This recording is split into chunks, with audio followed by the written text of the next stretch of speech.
My wife snapped, "I'm tired of your boundaries. Be a man." I said, "Understood." Then I stopped involving her in anything, including the job offer I'd already accepted out of state. When I finally served her divorce papers, she tried to lock me in with a pregnancy. Sup, Reddit. My wife told me to be a man because I wanted to set boundaries. So I went quiet, started planning my exit, and filed for divorce. What she did next backfired so hard it exposed her to everyone. Grab your popcorn and enjoy the shit show. Name's Brian, 34 male. My phone buzzes on the kitchen counter. Catherine's name flashing across the screen. This is call number 9 today. I watch it ring and let it go to voicemail.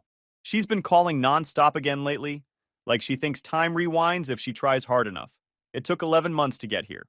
But I'm getting ahead of myself. 3 years of marriage. 3 years of being told my opinions were suggestions and her decisions were law. And it all started unraveling one night. But before I get to that night, you need to understand how I ended up married to this woman. I grew up in a small town in Ohio, the kind of place where everybody knows your business and your parents' business, and probably your grandparents' business too. My dad worked at a steel plant for 32 years before his back gave out. My mom worked at a grocery store until it closed. We weren't poor, but we weren't comfortable either. I put myself through college working help desk jobs and night shifts at a data center. Spent 4 years answering calls from people who couldn't figure out why their printer wasn't working. The answer was usually that it wasn't plugged in. I learned patience in that job, got my certifications one at a time while living on ramen and store-brand energy drinks. By 28, I was a senior network engineer at a mid-sized financial services company. Good salary, decent benefits, and the kind of job security that comes from being the only guy who actually understands how the servers talk to each other. I met Catherine at a company mixer when I was 29. She worked in client relations. Beautiful, confident, and she laughed at my dry jokes. That should have been my first warning sign. Nobody laughs at my jokes. She pursued me. Not ego, just facts. She got my number from a coworker, texted me first, suggested our first date, and planned the first 3 months of our relationship like she was managing a project. I thought it was refreshing. I thought she was decisive. I thought I'd found someone who knew what she wanted. What she wanted, it turned out, was control. She just hid it well until the ring was on her finger. We got married after 14 months of dating. Small ceremony, mostly her family, because mine couldn't afford to fly out, and she said a big wedding would be tacky anyway. The first year was fine. Normal marriage stuff. Small disagreements about dishes and thermostats and whose turn it was to deal with the neighbor's barking dog. Nothing worth fighting about. The second year, things started shifting. She got promoted to senior account manager, and suddenly her schedule was more important than mine. Her work events were mandatory. Mine were optional. Her opinions on furniture and vacations and weekend plans became the default, and my opinions became obstacles to work around. I pushed back sometimes. She'd sigh, give me that look like I was being difficult, and say something about how she just wanted to make things easier for me. She said I should be grateful she was willing to take charge. She said most wives wouldn't put in this much effort. I let things slide. I told myself marriage was about compromise. I told myself she was just stressed from work. I told myself a lot of things that kept me comfortable, but kept me blind. By year 3, I'd become a passenger in my own life. She made decisions and informed me afterward. She spent money and explained why it was necessary after the fact. She planned our social calendar without asking me, then acted confused when I wasn't pumped about attending her coworker's cousin's baby shower for the 3rd time that year. 11 months ago, I hit my limit. I'd just come home from a 12-hour shift. One of our main servers had crashed, taking half the trading floor offline, and I'd spent the day rebuilding configurations while finance executives breathed down my neck like I'd personally caused the outage. I was exhausted, mentally fried. I wanted to sit down, eat something, and stare at a wall for an hour. Instead, I walked into an ambush. Catherine was at the kitchen table with her laptop open, surrounded by contractor quotes and cabinet samples. She barely looked up when I came in. "I signed off on the kitchen renovation," she said, still scrolling through tile options. "They're starting demo next Monday." I stopped in the doorway. "What? We agreed to wait until next year." "Waiting's pointless." The contractor had an opening and I locked it in. She finally looked at me. "The kitchen's outdated. Everyone who visits says so." "How much?" "22,000. I put 8 down as a deposit from the joint account. Non-refundable. $8,000. From our joint savings. On a renovation we'd specifically agreed to postpone. You put 8 grand down without asking me? I'm telling you now, aren't I? It mattered, because we'd agreed to wait. because I'd been planning to use some of that money to pay down the car loan early, because once again, my input had been treated like a suggestion she could ignore. I told her I wished she'd talk to me first. I said it felt like she'd been making a lot of decisions without me lately. The new furniture she ordered without showing me options. The car she leased without mentioning it until it was in the driveway. The dinner parties she scheduled on nights I'd told her I was working late. That's when she snapped. She closed her laptop hard enough to make the table shake. Her whole tone changed. "I'm so tired of your boundaries and concerns," she said. "Honestly, it's exhausting. Be a man for once." The words hit and everything went quiet. I looked at her for a long moment. She was waiting for me to apologize, to fold like I always did. "Understood," I said. She smiled. Actually smiled. Like she'd won. Like she'd finally broken me into the shape she wanted. She turned back to her laptop and started scrolling through tile samples. What she didn't know was that I'd made a decision. I was going to stop involving her in anything, including the job offer that had been sitting in my inbox for 4 days. A hospital system in Colorado needed a new IT infrastructure manager. Complete network overhaul. Build a team from scratch. Relocation required. 30% raise. The kind of opportunity that shows up maybe twice in a career. I'd been on the fence because moving meant uprooting everything. Selling the house, asking Catherine to leave her job, starting over. But after that night, the fence disappeared. I pulled out my phone under the table while she scrolled through backsplash options. I opened the email, read the offer one more time. I typed it out. "I accept the offer." Sent it at 11:50 p.m. And I didn't say a word to her. To understand why I could walk away from a 3-year marriage without looking back, you need to understand what that marriage actually looked like from the inside. Catherine came from money. Comfortable money. The kind where your parents pay for your college and your first car and probably help with your house down payment. She grew up expecting things to go her way, because things always had. As I said, I came from nothing. Every dollar I had, I earned. Every opportunity I got, I clawed for. We were totally different people pretending we were compatible, because the chemistry was good and the timing was right. The problem started small. She'd make plans without asking, then act hurt when I wasn't excited. She'd spend money we hadn't budgeted, then explain why it was actually an investment. One time, she volunteered me to help her father move a shed, full weekend project. She told me about it 2 days before, like I had nothing else going on. I had an on-call rotation that weekend. Critical systems. She said I could figure it out.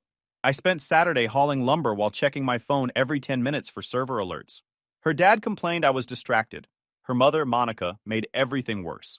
That woman treated me like hired help from day one. She'd visit our house, rearrange our furniture without asking, and tell Catherine the place needed a woman's touch. She'd make comments about my job, ask if I was planning to do something more prestigious, wonder out loud why her daughter had settled for an IT guy when she could have had a lawyer or a doctor. I brought it up to Catherine once. I said her mother was disrespectful and I'd appreciate some backup. Catherine laughed. She said her mother was just old-fashioned. She said I was being sensitive. She said I needed to learn to take a joke. I let it go. I let everything go. That was the pattern. Then there was her coworker, Bennett. Good-looking guy. Always at every company event.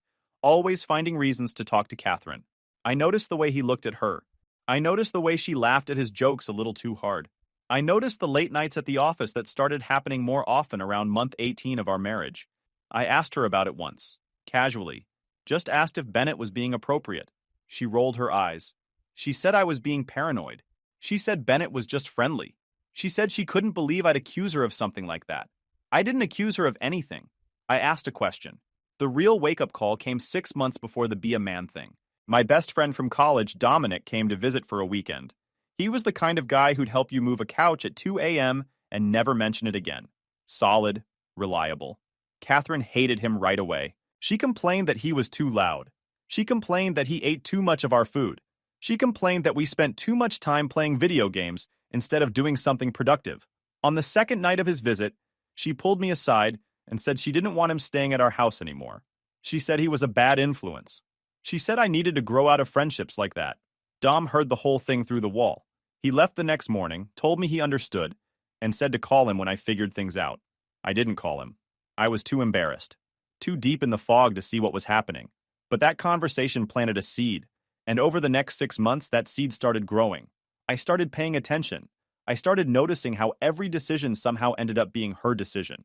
I started noticing how my needs were always negotiable, and hers were always non-negotiable. I started noticing how isolated I'd become, how I'd stopped seeing friends, stopped doing hobbies, stopped being anyone except Catherine's husband. By the time she told me to be a man, I was already halfway out the door. That night, something clicked. The job offer from Colorado wasn't just an opportunity, it was an escape route, and I was going to take it. The morning after I accepted the Colorado job, I woke up at 5 a.m. Catherine was still asleep, probably dreaming about her new kitchen. I made coffee, sat at the kitchen table, and started building my exit strategy. The offer letter was in my inbox, countersigned by their HR director. Start date in 5 weeks. Relocation package included. I downloaded everything, saved it to an encrypted folder on my personal cloud, and started making lists. Financial separation, living arrangements, legal consultation, divorce filing, evidence gathering, timeline. I had 5 weeks to dismantle a 3-year marriage without Catherine noticing. It seemed impossible, but I'd spent years making impossible systems work. This was just another project with a hard deadline. Catherine came downstairs at 8, already on her phone. She asked if I could pick up her dry cleaning on my way home. Sure, I said. She paused. You're being agreeable. I like it. I said nothing. I had nothing left to say to her. That week, I opened a new checking account at a bank she didn't know existed. I rerouted my direct deposit. I started documenting everything, every financial transaction, every asset, every debt. I pulled 3 years of bank statements and credit card records. I made copies of the mortgage documents, the car titles, the insurance policies. I also called my cousin Reese. He was a family law attorney in Cincinnati. We weren't close, but blood is blood, and I needed someone who knew the system. I gave him the short version. Controlling wife, 3 years of marriage, no kids. I wanted out clean. Reese was quiet for a moment. You sure about this? Divorce isn't something you can undo. I told him I was sure. I told him about the be a man comment. I told him about 3 years of being steamrolled. I told him I'd already accepted a job in another state. He whistled low. Damn, you're not messing around. I said I was done messing around. Reese walked me through the basics. Our state allowed no-fault divorce. With no kids and relatively straightforward assets, it could be quick if both parties cooperated. He said the house would probably need to be sold and split. He said to document everything and keep my mouth shut until the papers were ready. I followed his advice. For 3 weeks, I was the perfect husband. Agreeable, pleasant, invisible. I said yes to everything. I smiled at her jokes. I complimented her outfits. I played the part so well that she started getting suspicious in the opposite direction, asking me why I was being so nice. I told her I'd been thinking about what she said. She bought it completely. She even told her mother I was finally coming around. I found an apartment in Colorado online. 1 bedroom, close to the hospital campus, available immediately. The building was nothing special, but it had secure parking, on-site laundry, and most importantly, it was 900 miles from Catherine. I filled out the application during lunch breaks, used my new bank account for the deposit, and had the lease signed within a week. The landlord didn't ask questions. He just wanted the first month's rent and proof of employment. I gave him both. The hardest part was the house. We'd bought it together, both names on the mortgage. I couldn't sell it without her signature, and I wasn't trying to steal anything. I just wanted out clean. Reese handled that part. He drafted divorce papers that proposed selling the house and splitting the equity 50-50. Fair, straightforward. I printed the papers and kept them in my laptop bag, waiting for the right moment. Then, during week 4 of my exit plan, Catherine dropped a bomb. It was a Tuesday night. I was in the home office, pretending to work while actually finalizing moving logistics. Catherine knocked on the door, which was unusual. She normally just walked in like she owned the place. She sat down across from me, hands folded in her lap. She looked nervous. Also unusual. I have something to tell you, she said. My stomach dropped. For a split second, I thought she'd found out about the job, about the apartment, about the divorce papers sitting in my bag 3 feet away. I'm pregnant, she said. I didn't move, just sat there while the words settled. I found out last week, she continued. I wanted to wait until I was sure before telling you. I know things have been tense lately, but this changes everything, right? We're going to be a family. She was smiling, crying a little. The perfect picture of a happy, expectant mother. And I didn't believe a single word. Maybe it was the timing. Maybe it was the fact that we'd barely been intimate in months. Maybe it was 3 years of learning that Catherine's announcements usually came with strings attached. But something about this felt wrong. How far along? I asked. About 6 weeks, she said. I did the math in my head. 6 weeks ago was right around when she started coming home late from work regularly. Right around when the texts from Bennett became more frequent. Right around when she started picking fights with me over nothing. Almost like she was looking for reasons to be mad. "We should celebrate," she said. "This is amazing news." I forced a smile. Yeah, amazing. That night, I lay awake until 3 a.m. running scenarios. Either she was telling the truth and I was about to abandon my pregnant wife, or she was lying about the pregnancy to trap me, or she was pregnant, but it wasn't mine. Bennett, the late nights, the way she got defensive whenever I asked questions. I needed information, and I needed to be smart about getting it. The next morning, I called Reese, told him about the pregnancy. Long pause. "Well, that complicates things." I told him I wasn't sure I believed her. I told him about the timing, about Bennett, about my gut feeling that something was off. Reese sighed. "Look, if there's a baby and it's yours, walking out makes you look terrible in court. If there's no baby, or it's not yours, she's using it as leverage. Either way, you need proof before you do anything." He was right. I couldn't file for divorce with a pregnancy announcement hanging over everything. The optics would be devastating, but I also couldn't just take her word for it. "Get her to show you confirmation," Reese said. "Doctor's appointment, ultrasound, something official. And if she's really pregnant and you have doubts about paternity, we can deal with that after birth with a DNA test." I thanked him and hung up. That evening, I asked Catherine if she'd seen a doctor yet. "I have an appointment next week," she said. "You could come if you want." "I want," I said. She looked surprised, almost disappointed. The appointment was the following Thursday. I took the afternoon off work, drove her to the OB/GYN, and sat in the waiting room wondering if my entire life was about to implode. The ultrasound confirmed it. She was pregnant, about 7 weeks along. Catherine was crying happy tears. The doctor was congratulating us. I shook hands and smiled and said all the right things. But in my head, I was already recalculating. The pregnancy changed everything and nothing. It changed the timeline. I couldn't file for divorce right away, not without looking like a monster who abandoned his pregnant wife. It changed nothing about my decision to leave. If anything, it made me more certain. Because if Catherine was capable of timing a pregnancy announcement to trap me, she was capable of anything. I called Reese and explained the situation. "Paternity test after birth," he said. "That's the cleanest way. If it's yours, you'll have custody and support obligations. If it's not, you'll have grounds for divorce that make you the sympathetic party. What about in the meantime? In the meantime, you wait. Keep documenting. Keep your finances separate where you can. And don't tell her anything about your plans." I didn't like waiting, but I understood the strategy. What Catherine didn't know was that I'd already taken the Colorado job. I called my new employer and explained I had a family situation. They weren't happy. They gave me 90 days max. After that, they'd have to repost. I told them I understood. The 90 days came and went. They reposted.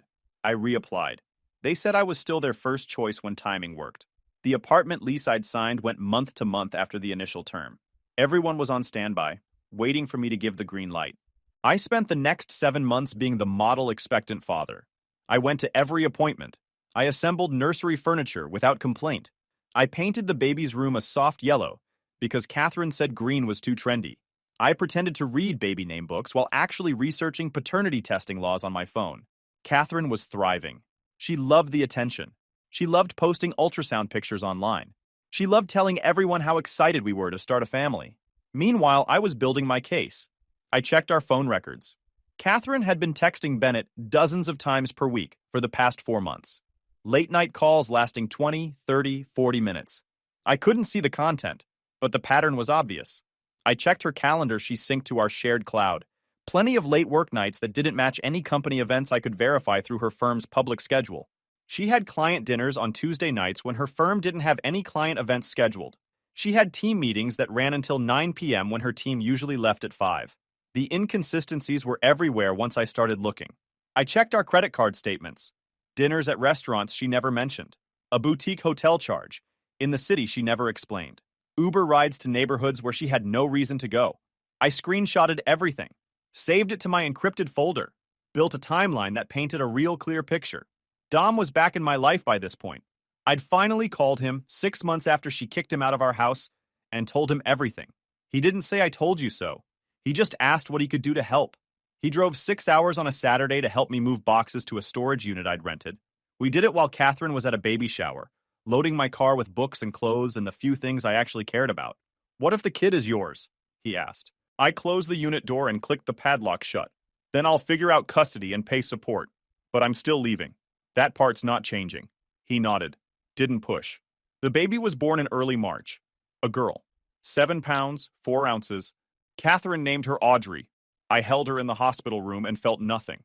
I couldn't bond with a child who might not be mine. Not until I knew the truth. 3 days after we brought Audrey home, I asked Catherine about a paternity test. We were in the living room. She was on the couch, exhausted from a late night feeding, scrolling through her phone while the baby slept. I was standing by the window waiting for the right moment. I want a paternity test, I said. No preamble. Her reaction told me everything I needed to know. The phone dropped. Her head snapped up. She went from 0 to nuclear in about 2 seconds. How dare I? After everything she went through. After 9 months of carrying our child. After 18 hours of labor. And this was how I repaid her. I stayed calm. I'd rehearsed this moment 100 times.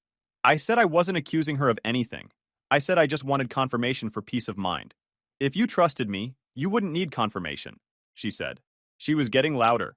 If you had nothing to hide, you wouldn't be scared of a test, I replied. She got quiet for a second. Then she stormed out of the room. We didn't speak for 2 days.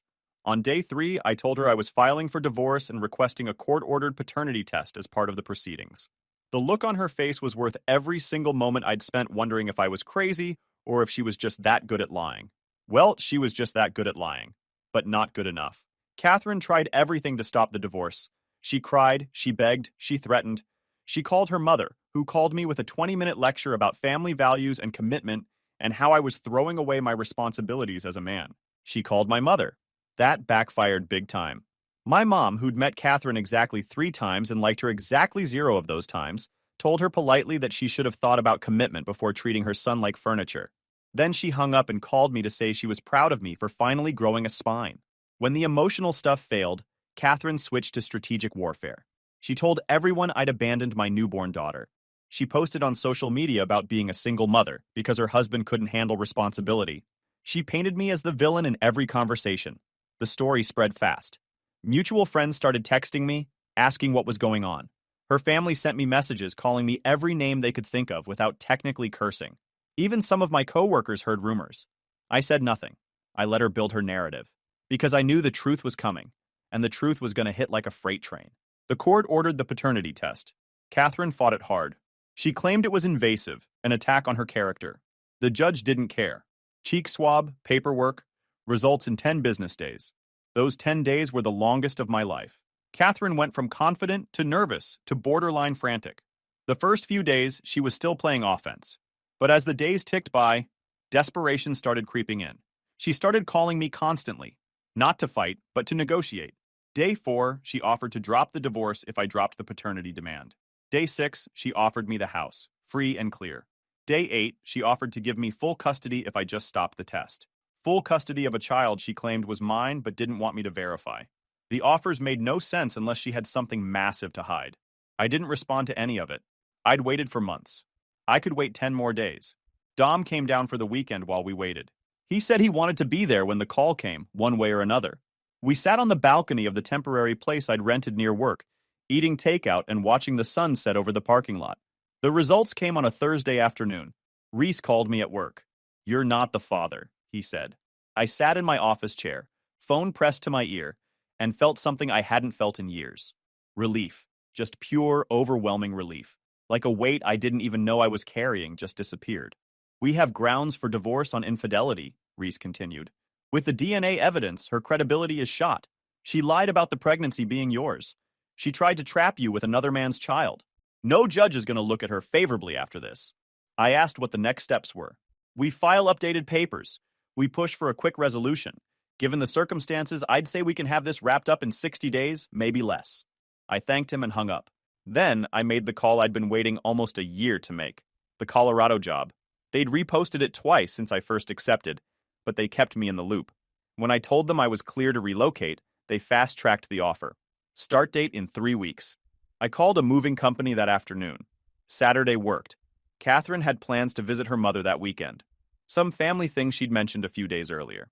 Saturday morning, I watched her pull out of the driveway. I waited until her car disappeared. Then I opened the door for the movers. 4 hours later, the house was half empty, and I was already 200 miles west on the interstate. Catherine came home to bare walls, missing furniture, and an envelope on the kitchen counter. Inside was a note. You'll be served Monday. Reese is the only call you need. She called me 47 times that night. I didn't answer. Then I called Dom. Not mine, I said.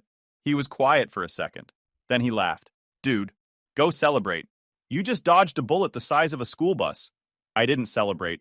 I went back to work, finished my shift, drove to my apartment, and sat in the dark for an hour, just letting it sink in. Catherine had tried to trap me with another man's baby. She'd lied to my face for months. She'd built an entire story painting me as a deadbeat dad when she absolutely knew, that child wasn't mine. And now everyone was about to find out. When the DNA results became part of the court record, Catherine's carefully built story started falling apart. Not all at once, just piece by piece as people started asking questions she couldn't answer. The narrative spread. The one where I was the villain who abandoned his pregnant wife started developing cracks that kept spreading. Her own mother called her, not to support her, to ask what the hell was going on. Monica left me a voicemail a few weeks later apologizing for how she'd treated me over the years, which was so unexpected I saved it just to prove it actually happened. She said she was ashamed of her daughter. She said she understood why I left. She said she'd been wrong about me from the beginning. Coming from a woman who once asked me at Thanksgiving dinner if I ever planned to get a real job, that was something. The mutual friends who texted me asking what I was doing quietly stopped reaching out to her. Nobody made big announcements. Nobody posted anything public. People just stopped backing her once the facts got around. The coworkers who heard rumors about me abandoning my family started keeping their distance once the real story spread through the office grapevine. Bennett, the actual father, wanted nothing to do with her.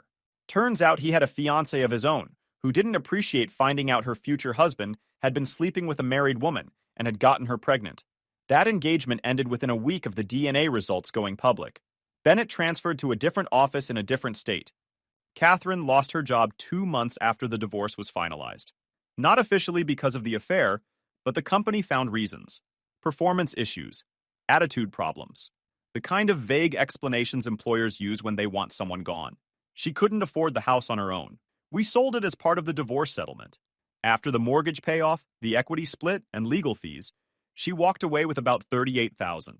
Not nothing, but not enough to rebuild the life she thought she deserved. She moved back in with her mother, a 32-year-old woman with a baby that wasn't her husband's, living in her childhood bedroom, trying to figure out how everything went so wrong. I moved to Colorado, started my new job, built a new life. The work was good, challenging in ways that reminded me why I got into this field. The hospital's network was a mess when I arrived. Legacy systems that hadn't been updated in years. Security protocols that would make a hacker laugh. I loved it. I finally had problems I could actually solve. I built a team from scratch, put in security protocols that actually made sense, migrated their patient record system without losing a single byte. The CFO said I'd saved them from a disaster they didn't even know was coming. I bought a house 8 months in. Small place, good neighborhood, mountain views from the back deck. I started hiking on weekends. Picked up woodworking because I finally had a garage, and no one to tell me it was too loud. Built a bookshelf, then a coffee table. Got back in touch with old friends I'd let slip away. Started feeling like myself again for the first time in years. Dom visited a few times that first year. We'd end up on the deck until midnight, talking about nothing important. Reese sent me the final divorce papers 10 weeks after the DNA results. Signed, sealed, done. I was officially a free man. Life moved forward. The Colorado sky was bigger than anything I'd known in Ohio. The air was cleaner. The people minded their own business. I could go entire weekends without talking to anyone, and it felt like freedom. Then, 14 months after I left, Catherine showed up. I don't know how she found my address. Maybe property records? Maybe she got creative. Didn't matter. She was standing on my porch when I got home from work on a random evening. She looked different, thinner, tired. The polished confidence was gone, replaced by something desperate and worn out. "Can we talk?" she asked. I stood at the bottom of my porch steps, keys in hand, and looked at her. This woman who'd controlled and dismissed and manipulated me for 3 years. This woman who'd tried to pass off another man's child as mine. "There's nothing to talk about," I said. "Please, just 5 minutes. I need you to understand." I walked past her, unlocked my door, and stood in the doorway. "Understand what?" She turned to face me. Her eyes were wet. "I made mistakes. I know that now. I was controlling and I didn't appreciate you and I took you for granted. But I've changed. I've been working on myself. Good for you, I said. I mean it. I get it now. Why you left. I get why you were unhappy. And I'm sorry. I'm so sorry for everything. I leaned against the doorframe. You done? She blinked. What? Are you done? I've got a steak marinating and a game starting in an hour. I flew 900 miles to talk to you and you're thinking about steak? It's a ribeye. Good cut. Didn't want to waste it. I shrugged. You were saying something about being sorry? Her face flushed. I'm trying to make things right. Catherine, you tried to trap me with another man's baby. You lied to my face for 9 months. You told everyone I abandoned my child when you knew from the start, that she wasn't mine. And now you want to make things right? What exactly does that look like in your head? She flinched. I was scared. I didn't know what else to do. I thought if you believed the baby was yours, you'd stay. I thought we could work through it. Work through you sleeping with Bennett? It was a mistake. One mistake. That's a lot of commitment for a mistake. She stepped closer. I know I don't deserve another chance. I know I ruined everything, but I'm asking anyway. Can we try again? Start over? I'll move here. I'll do whatever it takes. I'll be different this time. I looked at her for a long moment. No, I said. Please, just... Catherine. The answer is no. I paused. I don't hate you. Honestly, I don't think about you at all. You're just someone I used to know. She stared at me like I'd slapped her. You should go, I said. There's probably a flight back to Ohio tonight if you hurry. Maybe check the app while you're driving. I hear rental car return lines can be brutal. I stepped back inside my house, with my furniture and my view and my life that I'd built without her. You wanted a man who made decisions, I said. Congrats. I made one. I closed the door. Through the window, I watched her stand on my porch for almost a full minute, processing, realizing there was no angle left to play, no manipulation that would work, no tears that would change anything. Eventually, she walked back to her rental car. She sat behind the wheel for a few minutes, probably crying, probably already coming up with a new story about how I was cold and heartless, and refused to forgive her. She'd find a way to make herself the victim again because that's what she always did. I didn't care. I went inside, seasoned my ribeye, and fired up the grill. Somewhere in Ohio, Catherine was probably landing, going back to her childhood bedroom, trying to figure out where it all went wrong. I already knew, and I was done explaining it. I ate in peace. Guys, we are so close to hit 100,000 subscribers on this channel. If you are not subscribed to the channel, please consider subscribing. It really helps hit that 100,000 mark. Thanks for making this dream come true.